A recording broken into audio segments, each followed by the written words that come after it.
cloud. Okay, so good morning. Today's daf is daf Kaf Tet 29 in Maseches Bava Basra. I'm going to share my screen. Today? Yes, we're going to have some famous rabbis. We're going to have a discussion between Abaye and Rava. So let's see. Hold on just a second. Movement? Nope. Just nope. Just those famous rabbis from the time of the Gemara. All right, but let's get going. So here we go, sharing my screen. We may have a little bit of Rashi. The most interesting thing about today's daf, or one of the most interesting things about today's daf, is we're going to make one of the most interesting transitions in Shas.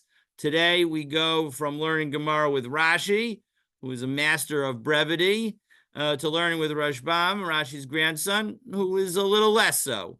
And so as a result, even though Basra, I think, is the longest in terms of dapim, it's not the longest in terms of actual words of Gemara. It's just that if you take a look back over the last 27, 28 pages, you'll see that their pages are pretty long. But from this point on, the pages are much shorter. And that's because the printers needed room for the Rashbam, and so they consolidated the text of the Gemara and expanded the room for Rashbam. And so as a result, we're going to see that the pages are a little shorter. So, and again, this is significantly attributable to the change from Rashi to Rashbam. We're also continuing in the third chapter of Bava Basra, which we began yesterday, and it addresses the concept of chazaka. So chazaka has a number of meanings throughout the Gemara, but here we're talking about the ability of someone to say that they own property despite lacking proof in the form of a contract or witnesses that they actually purchased it. All you have is that you were there for 3 years, and you have witnesses that you were there for 3 years or for set amount of time, but you don't have the underlying contract. You do say that you bought it. Of course, the seller says that he never sold it. So now how do we weigh those two different opinions? And the answer is that we go with, if we know that somebody was there for 3 years, we'll go with them. If we don't know that they were there for 3 years, so then we'll go with the person who we know had a chazaka on that piece of property. So that was the start. And yesterday we provided the biblical source for Rabbi Yishmael's view that one can obtain a chazaka from by engaging in 3 acts of gathering produce. That if you gather produce, even within 1 year potentially, or even within less than a year, so then you can acquire a piece of property. And it was based on the source for a muad ox. Just as an ox that gores, the first 3 times that it gores is considered tam, and then at that point it becomes muad. So too, we say that the first 3 times that you take the crops in, so then it's considered not yours, and then afterwards it's considered yours. So that was Rabbi Yishmael. And now the Gemara is trying to figure out who's the source for the rabbis. The rabbis say that you need 3 years. You need 3 years of possession in order to have effectively what we call in the United States adverse possession, in order for you to take ownership of it. Without the 3 years, you don't have that. So they don't want to learn from the muad ox, because if they were to learn from that, it wouldn't be about the amount of time, but the amount of actions. And so as a result, we're going to now spend much of today on what is the source for them. So l'Rabbanan Mai, what is the source for the rabbis? So answer number 1, you can see on the screen, we're going to offer 4 different approaches. And of course, now we'll end up with 5 approaches, because we have the muad and tam ox as approach number 1. But these are 4 different approaches that we have to this question. So let's take a look and see what the Gemara answers. So approach number 1. So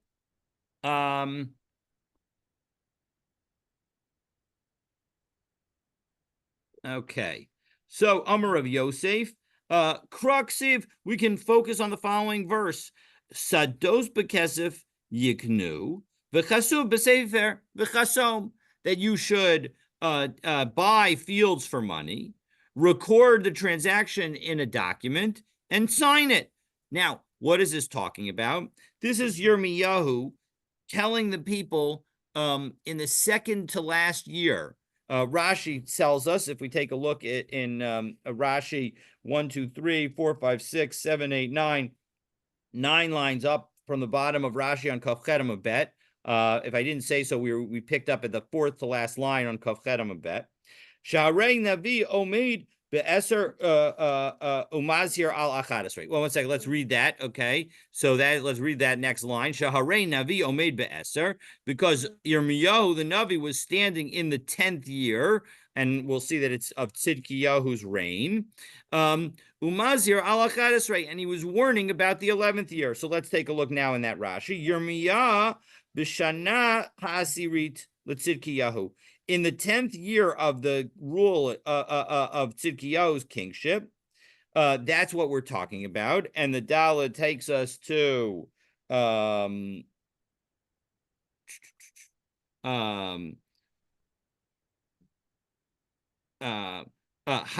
it takes out the Vav. Hayah kalu b'chatzer hamatara kediksiv b'sefer Yirmiyahu. So he was in this courtyard. Visham ne'amar lo hena chanamel ben shalom, and he was saying to Chanamel ben shalom, v'ksiv b'ahi inyana sadov, and it was talking about in that context sadov because of yiknu, that they should buy fields with money because sub b'sefer and write a contract. Hayamaz here et lokhe sadod. He was warning those who purchase the fields lichtosh tarot, that they need to write contracts, ulahamid edim bechat mehem, and to have witnesses confirm the signatories. Ki yigalu min ha'ir b'shanat achadesrei, because they would be exiled from the city in year number 11. Ukeshenilka da ha'ir lo yachziku b'mekach shalosh shanim, and when they get thrown out, they won't be able to make a chazaka of 3 years. Ella asirit v'achadesrei. They're only going to be 2 years. Alma, so we see bahani tarti shanin, that with just 2 years, lo havi chazaka, there's no chazaka, because that's why you need to have the contract. Mikan lechazaka she'ena pechusa mishalosh shanim. So we see that there's no chazaka for less than 3 years. So now that we've said that, but Amr Abaye questions Rav Yosef, as he often does. Dilma Hasam Eitza Tova Kamash Malan. Maybe he was just providing good advice. As Rashi says, third line from the bottom end of the line, Eitza Tova Kamash Malan. Kilomer La'olam Chazaka Havi. B'shana Achat. Maybe really a chazaka could be had in 1 year. Eitza Tova Kamash Malan. And he's teaching them good advice. That it's important to hold on to the contract. Muchan l'ra'aya, that should be prepared as proof. V'lo yizakek la'edim, and not to rely simply on witnesses. Kishiya oruru alav, when somebody complains that it doesn't belong to you. And one can understand why, because what Yirmiyahu was saying is that the Jewish people were going to return back to the land after 70 years. So when they come back, they need to have those contracts handy so that they can show that they own this piece of land. Because you can imagine that after 70 years, other people will come into the land and claim that it's theirs. That's too many years. I know, it's a lot.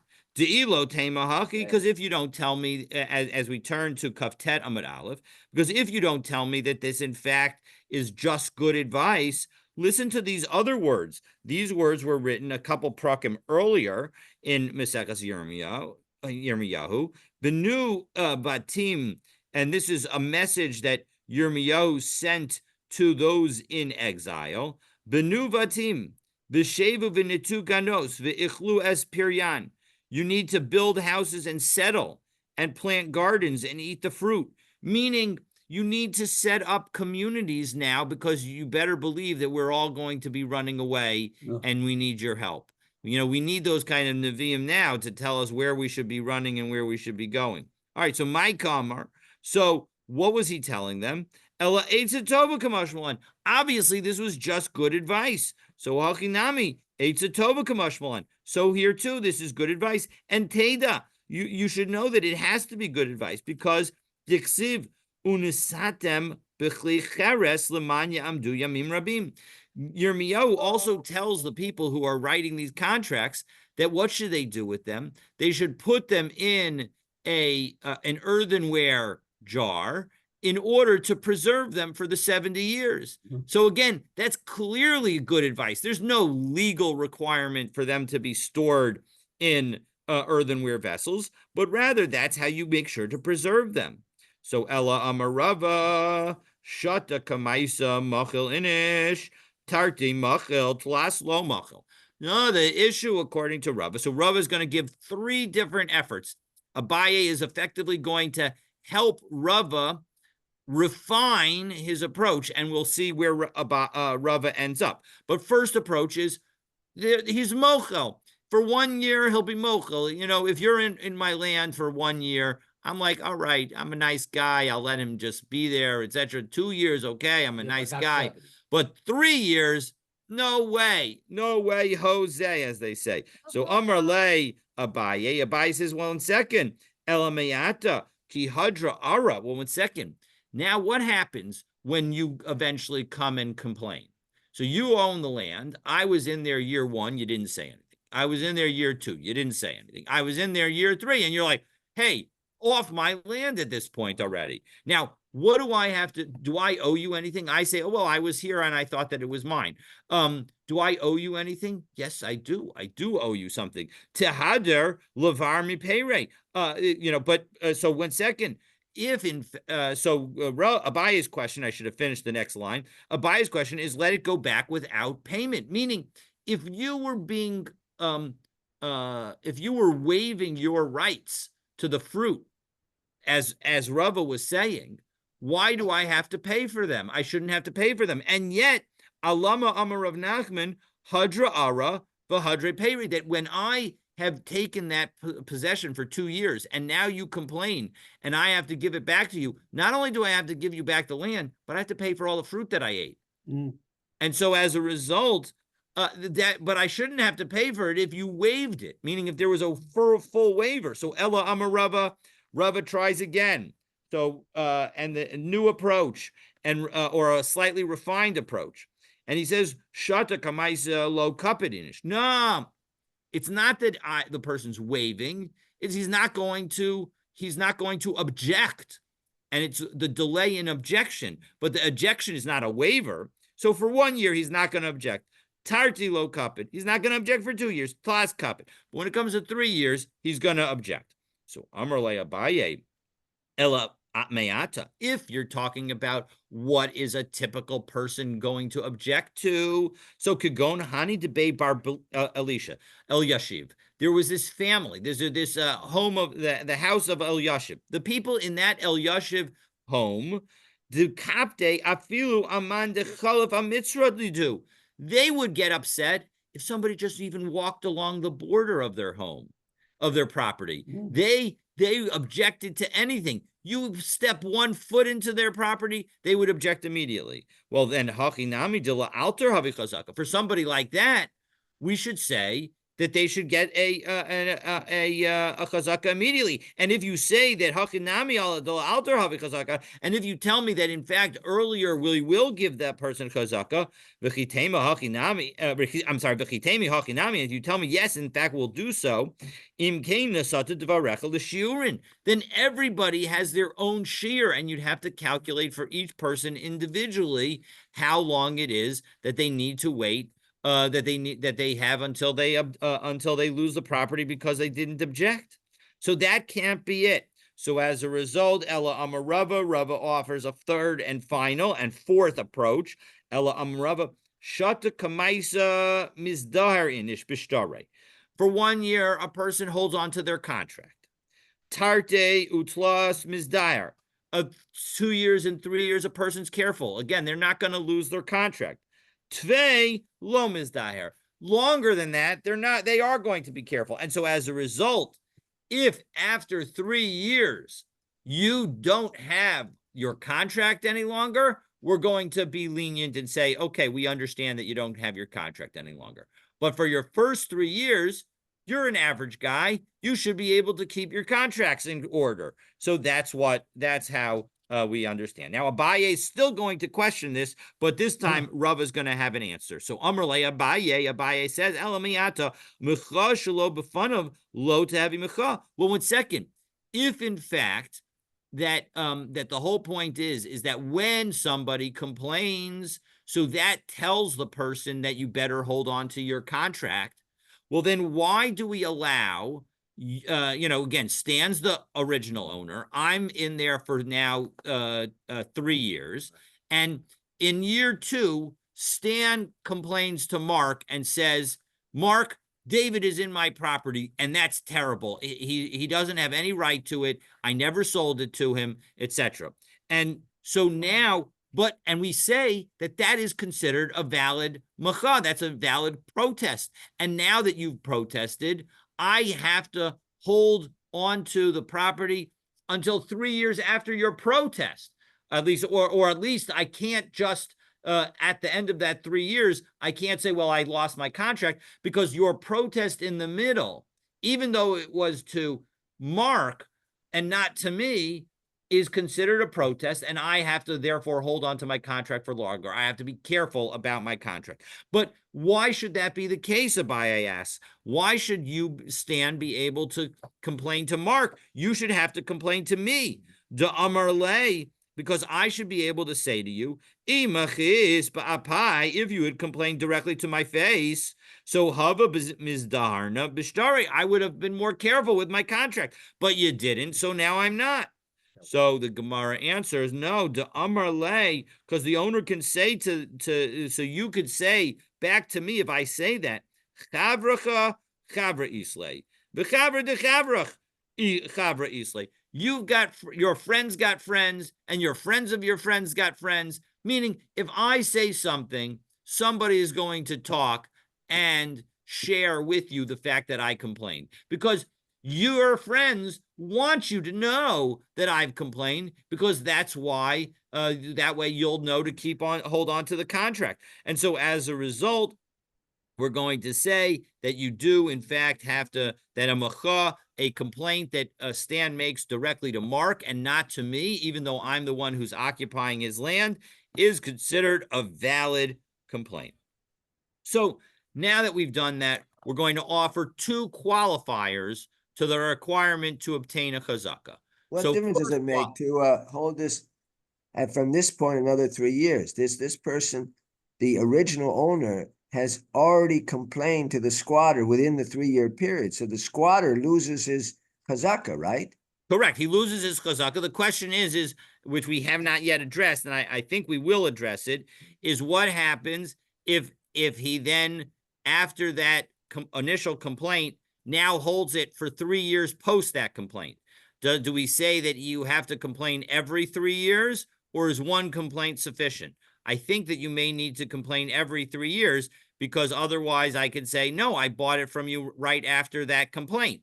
And so if I say that I bought it from you right after you complained, so then, and now I'm holding it for 3 years, maybe I don't need to hold the contract any longer. So that we haven't really refined. So I don't want to definitively say that, but I want to at least note the possibility that could be the case. But the owner's already made the complaint within the 3 years. That's true. So what's my nafkamina to say we get another 3 years, and to even assume that this is the time when the quote unquote squatter buys the land? The owner says, no, you're not buying this. No. So that's the question, right? The point is if in fact, let's just go through it in a little bit more detail. So again, the property belonged to Stan. I come into the property. I say that Stan sold it to me, but I don't have the contract after 2 years.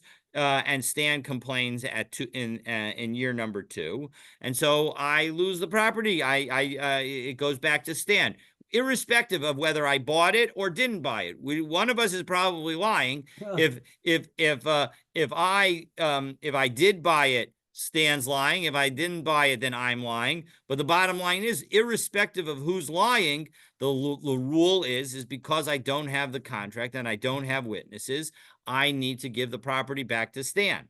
Now, what happens? Same situation, and Stan complains, and now 3 more years go by. So if I say that I bought it from Stan before he complained, well, then certainly that's not going to be a good claim, because I can't, I didn't actually, because Stan complained after I say I bought it, and he knows, and I therefore have to hold on to my contract. But if I say that the day after Stan complained, I say I went to Stan, I settled up with him, and the reason that I'm still here 3 years later is because I bought it from him on that next day. And it is now more than 3 years and Stan hasn't complained again. So then it could be that I would get to keep the land in that situation. Again, I'm not saying for sure, but at least I just want to highlight that possibility. We haven't actually addressed it directly. But that seems like a somewhat improbable scenario. If we're at this all, point, I mean, no, all but these if it, scenarios are improbable. well, okay, but in this case, if Stan or the owner complains and says, "Listen, I want my property back," then why would he then agree to sell it the next day? Well, because remember, from Stan's perspective, I never paid him in the first place. So if I pay him full value for the property, I mean, he's not using the property. He didn't complain for 2 whole years. So clearly he's not, it's not being used to its highest potential. And I'm, here building a beautiful palace, or a multi-dwelling unit, and I'm going to make a lot of money, or I'm producing produce every year. So, clearly I have the advantage of doing something on the property that is productive. So as a result, maybe in fact, Stan actually wanted to sell it to me. I just had tried to take it from him without ever paying for it. But now that I paid him for it, he's very happy. But then he realizes, a couple years later, he sees how successful the property is, and he's like, well, I didn't get enough money. So what I'm going to do is I'm going to complain, and maybe David lost his contract. And so that, again, these are all, bad scenarios. I'm not saying any of them are good scenarios, or that everybody's honest in any end of them. But the bottom line is that could be the story that we're talking about. And so as a result, again, not saying definitively, but at least it could be. But let's take a look and see. Now we're going to offer some very important qualifiers to how one obtains a chazaka. So Rav Huna is going to offer the first one. Rav Huna, shalosh shanim she'amru hu she'achalan ritzufos. The 3 years that we're talking about, they have to be consecutive. So my kamashmalan, what in the world are you teaching us, Rav Huna? We already could figure that out from our Mishnah, because Tanina, we had it. Chezkasan shalosh shanim miyom liyom. You have to do 3 years every day. What does every day mean? But it means consecutively. No, ma'odetema miyom liyom la'apuki mikutaos. That day to day just meant not partial years. Ula olam, but really afilu mifuzaros. But really the years could be non-consecutive. So I could come in year 1, in year 3, and year 5, and now I've had 3 years out of 5 years, and maybe that should be sufficient for my chazaka. So Kamash Malan, not so. They have to be consecutive years. Amar Rav Chama, Umodi Rav Huna. Rav Huna would agree that maybe you don't need consecutive years, but Asrei de Movre Bage, that in a place where it's Movre Bage. Now, what are Movre Bage? It means that they're going to be fallow years, but let's take a look.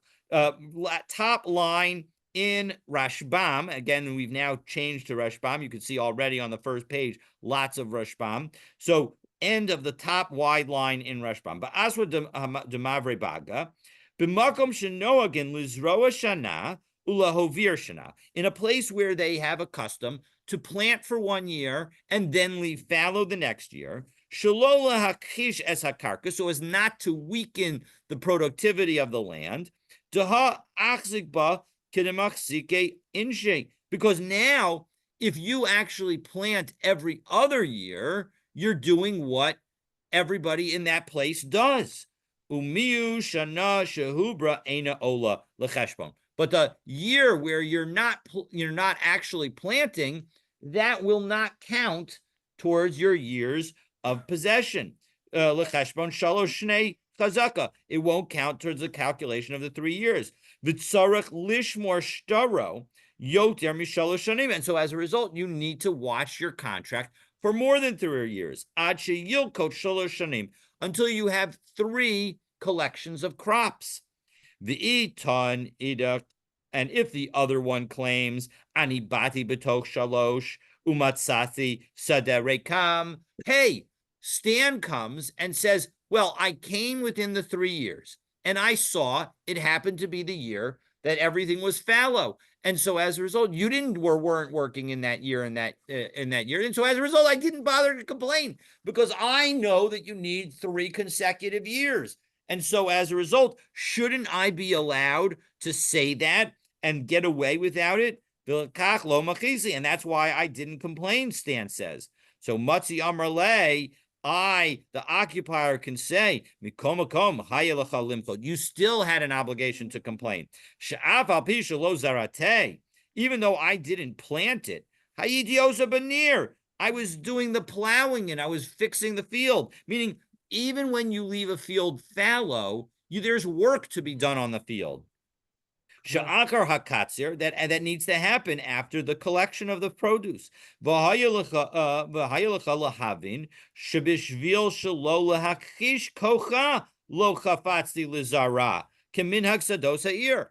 And it was only because I was leaving it fallow to strengthen the land that I wasn't planting. So you can't, Stan, say that you came by in the fallow year and you would have complained, but you didn't see any planting. So you have to complain anyway, especially since you know that this is the kind of place where that's the case. So that is the explanation. So Amar, so next, so now the Gemara continues. So Pshita, well, one second, again, that certainly seems obvious that you would get that you would need to that you would be okay to not have 3 consecutive years. So lo tzricha, no, it is actually necessary. De'ika demovar, de'ika delomovar. We're talking about a place where some people leave their land fallow for a particular year, and other people don't.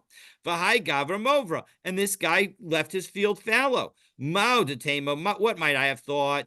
You might have thought, Amrle, that the Stan could say, Im Isa Chavai, if this land was truly yours, you should have planted it every year. Kamash Malan, so comes to teach us, Rav Chama is teaching us that to Amrle, I can say back to Stan, Chada Ara, Bakule Baga, Lo Matzina Linter, I don't want to guard all of my land. So as a result, I left this field fallow.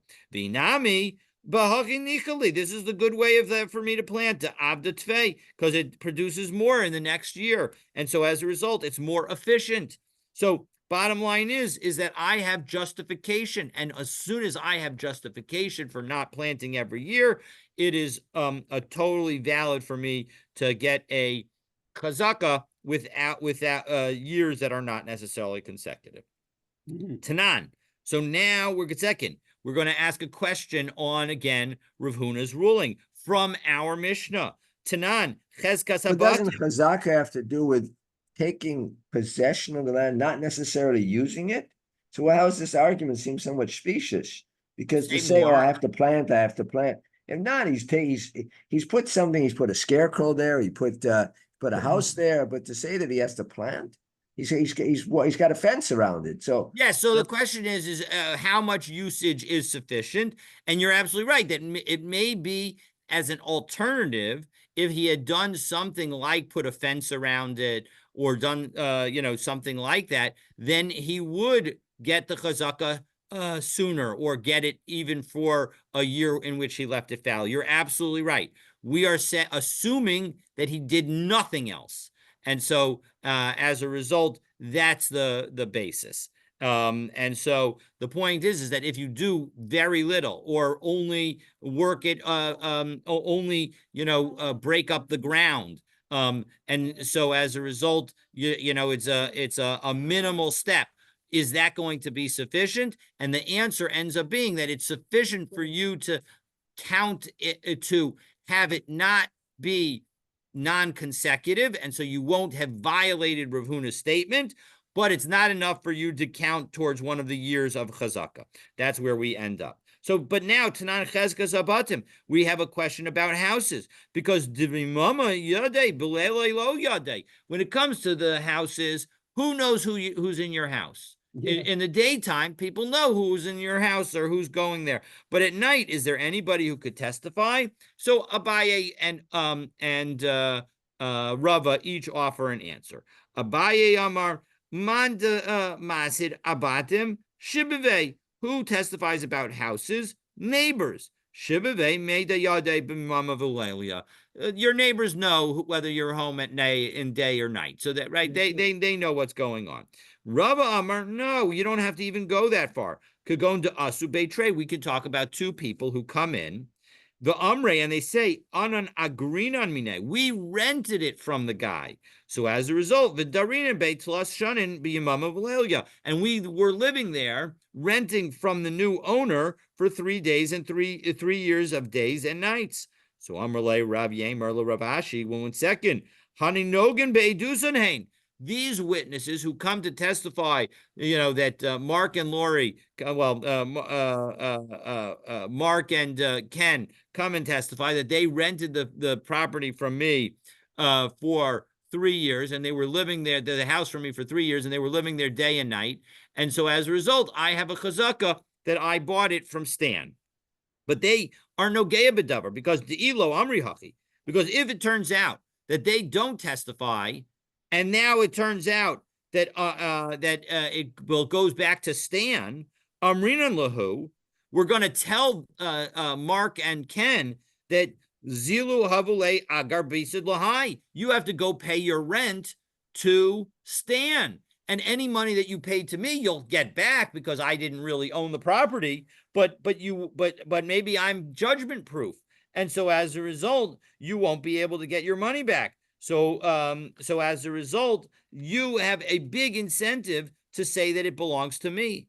So Amrle, Rav Ashi says back to Rav Yemar, Diyaine deshvile hachi daine.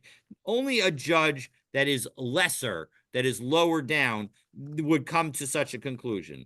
Because Milo askinan kegon dinakite agar besa, we're actually talking about a situation where Mark and Ken come to us, va'amri leman liesve.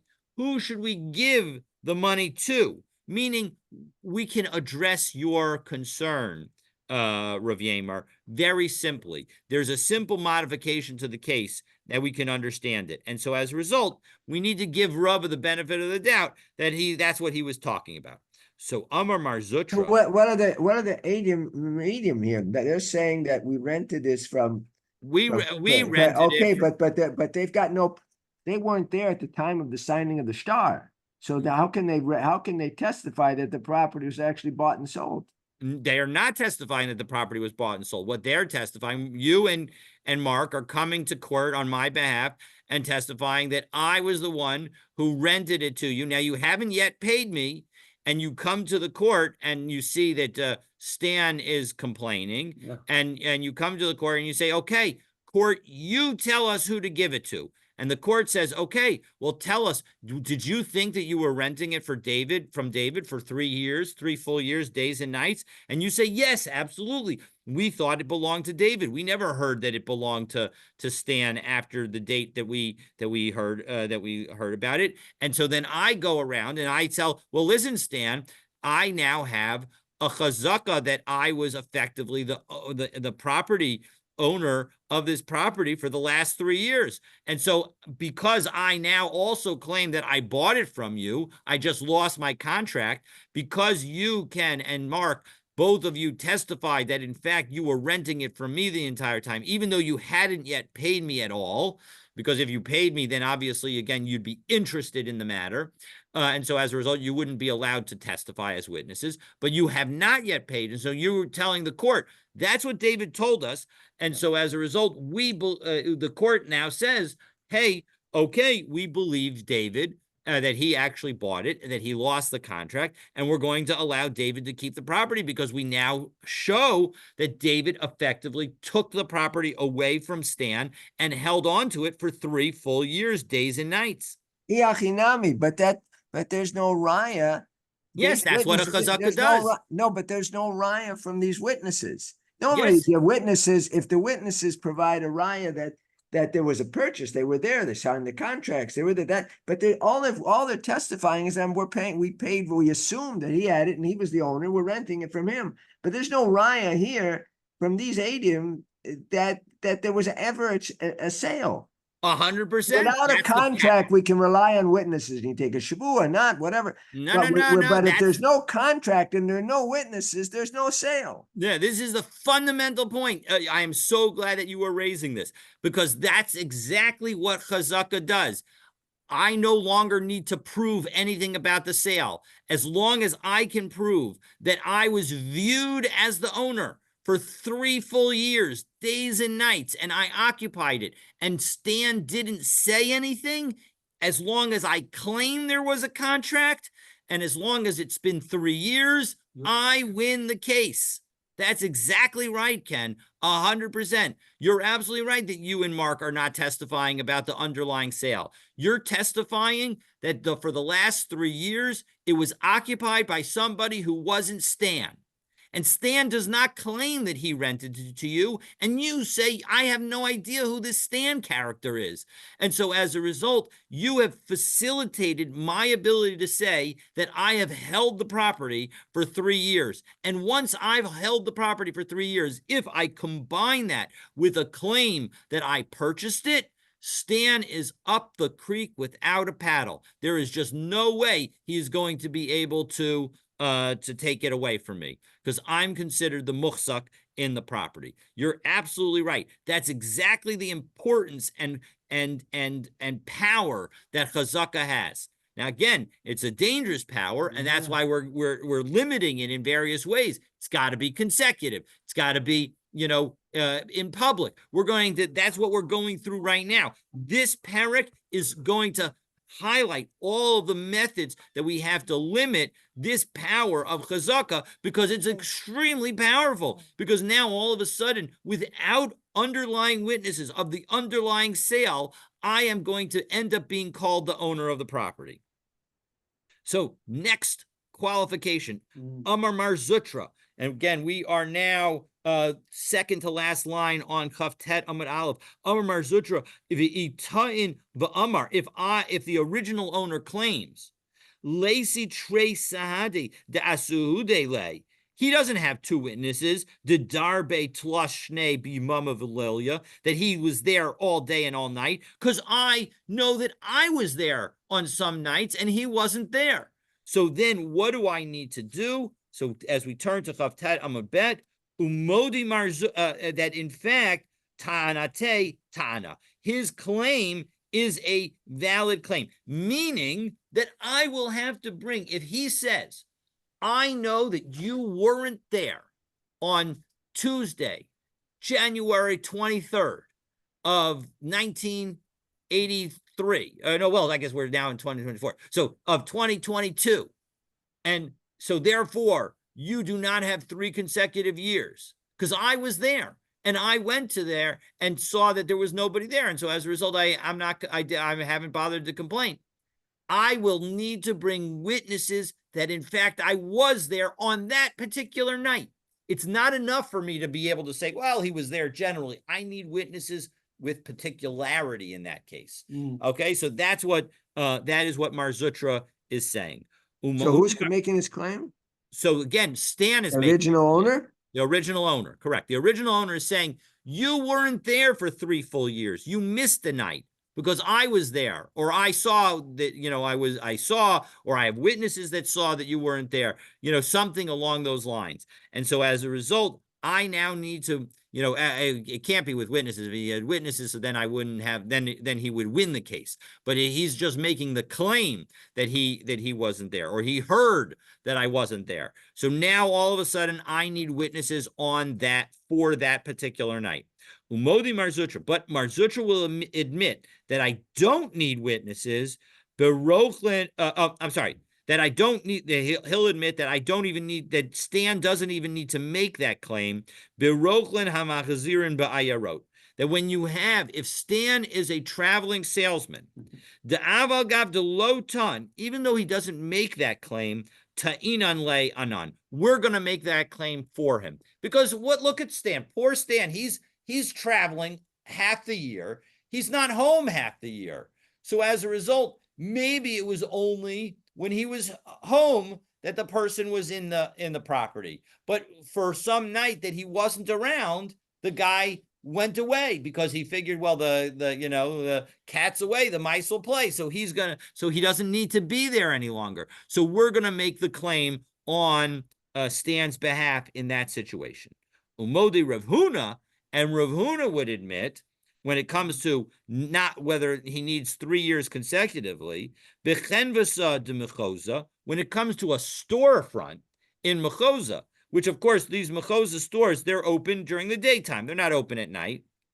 Delimama avida, lilela lo avida. You don't need to be there 24/7 if the item that you're taking possession of is only used during the daytime.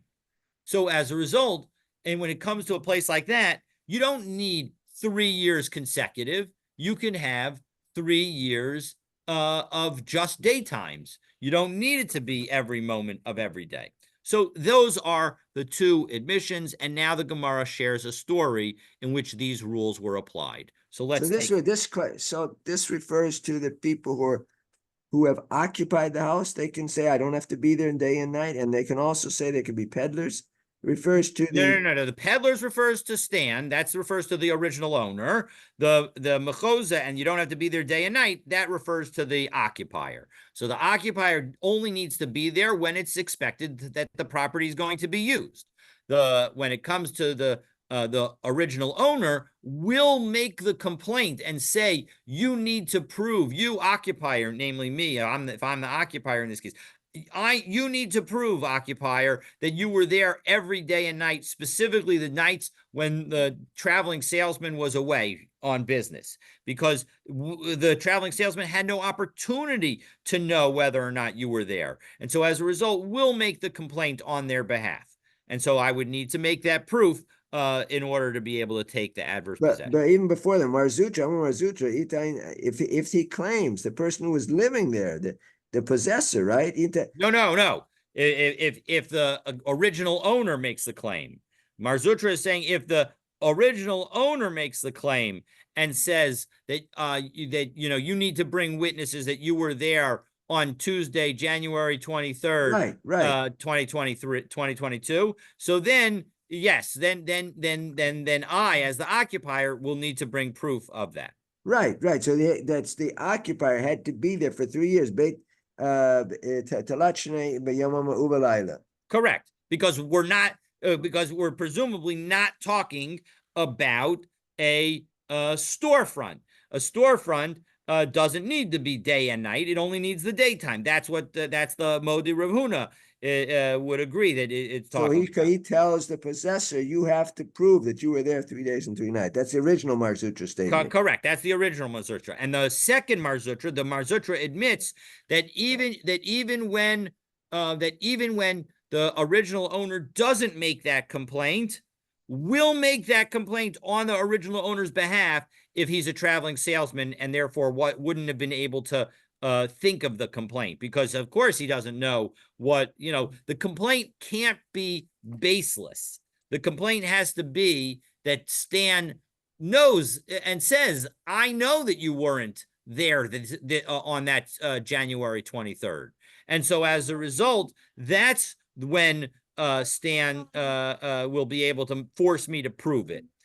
And therefore, we're going to say that when you have somebody who is a peddler and isn't there, will make that complaint on the behalf of the peddler for the nights that he's not around. Okay, so now the story. Rami Bar Chama v'Rav Ukva Bar Chama. So we have these brothers. Zavan Hahi Amsa Bahade Hadade. They decided to buy a female slave. Amar Ishtamesh Ba Rishona Shlishis v'Chamishis. One used her years 1, 3, and 5. Umar ishtamish ba shnia revius v'chashishis, years 2, 4, and 6. Nafak arar ilava. And now all of a sudden, a complaint came out saying that that the original owner says that he never sold the slave to Rami and Ravukva. So, asul kamei de Rava, it came in front of Rava. Amr lahu, my taima aviduhachi. Why is it that you did years 1, 3, and 5, and 2, 4, and 6? Ki hechi de lo taxaku adadi. You did this because you didn't want to get a chazaka against one another. Ki hechi de litchulo havi chazaka, la'alma nami lo havi chazaka. Well, it turns out that you not only were you successful in not getting a chazaka one brother against the other, but you ended up not even getting a chazaka against the rest of the world either. So Tosos here says, 1 second, we're going to learn that partners cannot obtain a chazaka against one another at all. So Rashi there is going to explain Rashi explains that here they could get a chazaka because there were no witnesses to the partnership. And so as a result, because there are no witnesses to the partnership, so as a result, that's why they would potentially be able to get a chazaka to each other. Now, the Re then wonders why the partner who had the slave in year 1 couldn't say that she belongs to him, as there were no witnesses to the partnership. So the Re explains that it's not that the concern that Rami Bar Chama and Rav Ukva Bar Chama had was not actually that they would try to steal the slave from one another. The concern is that if they got used to it and had one of them hold of the slave for 3 years, they would forget about the partnership. After a certain amount of time, you can forget about things. And so as a result, this was not really about trust. It was about forgetting. And so as a result, there was no real concern about one of them saying that the other one bought it and owned the whole thing. So as a result, that's what. So Rava ruled that the Rami and Rav Ukva would need to show a contract, and if they don't show a contract, they will lose the slave. Now, interestingly, it doesn't tell us what actually happened. Did they have the contract? Presumably, they didn't have the contract, and so they would have lost the slave. The lo amran, however, the statement that Rava made is only applicable lo amran ela de lo kasav itra, where they didn't have a contract between the two of them as a partnership contract. Because if they had a partnership contract, well, now all of a sudden the partnership can have the chazaka. Aval kasav itra kala isle. Now, if they had a contract about it, that would give voice to their action, and now all of a sudden they would be able to obtain a chazaka. And if the person didn't complain within 3 years, they would have a valid chazaka. Amar Rava, achala kula chutz mibeis rova. What happens if you have the possession of property for 3 years and you use all of it except for one corner of the field? The one piece of the field that's the size of a base rova, a quarter kav, that's the amount that you didn't use. Kana kula chutz mebeit rova. So then you get a chazaka on all of the property except for the piece that you didn't use. However, Amar Rav Huna braided Rav Yoshua. Rav Huna qualifies Rava's statement and says, "Below Amran ela devar zriyahi." That's only true when that piece that you left fallow was a piece that is for planting. Then, if you left that piece unused, you're not going to get a chazaka on that piece. Aval la bar zriyahi kanale agav ara. Well, then, if it's not fit for planting, well, then you would get that property based on the fact that you got the rest of the property. But Maskif la Rav Bibi bar Abaye, Rav Bibi bar Abaye says, no, I don't think so. Elamiyanta, based on that, Sunma b'mekan yikne. How do you acquire a chazaka when it comes to a field that is rocky? Ella ba'okome ba'chiyusa chevasa. You put some animals there. Umishtacha be'peri, or you spread out some fruit there to dry. Hachinami, here too. Ibaile la'okme ba'chivasa inami mishtacha ba'peri. If you want to get a chazaka on property that isn't fit for planting, you need to do what you do on property that isn't fit for planting. This goes to Ken's point earlier. When we say that a person doesn't get a chazaka because they didn't plant in the field, it's because they did nothing. If in fact the field was suitable for spreading things out, for putting your animals there, etc., and you do that, then you can still get a chazaka. So the Gemara is now going to discuss a case. Again, there's no response given to Rabibi, and in fact, the halacha seems to follow Rabibi that you actually have to have a you have to actually do something in that land. You can't get a chazaka based on what you do in other land. You have to do it on this property itself. So now, So in the first part where it is suitable for planting, and he doesn't do anything, he gets no chazaka there either, right? correct. If it's Below Amran Ela Devar Zriai. well, that was the prior opinion. Right. That was the prior that's opinion. the same. Everybody agrees that if it's suitable for planting and you don't do anything, you are definitely not going to get a chazaka there. Well, that's the same. That's the same statement. I mean, it's the first part of the statement. I'm a Ravuna, Berei the Rav Yoshua. No. Again, Rav Huna Brei the Rav Yoshua and Rav Bivi disagree. Rav Huna Brei the Rav Yoshua says that if it's a rocky field where it's not fit for planting, if you plant all around it and you just leave this piece unplanted, we're going to give you the chazaka for the entire Right, field. that's right. But Rav Bivi says, no, we're not. You need to do something on that rocky field. Rocky fields are great for holding animals. Right. They're great for spreading out fruit. And you need to do one of those things on that. And if you don't, that's not going to give you a chazaka. That's the machlokus between Rav Huna Brei de Rav Yoshua and Rav Bivi bar Abaye. That's what they're arguing about. And so, and indeed, Rav Bivi is not responded to, and it seems like we follow him. So you actually need to spread fruit or place animals in a non-plantable field. So now the Gemara is going to discuss a case where one person claims a chazaka, and the prior owner, remarkably, is saying, I was here the whole time. What are you talking about?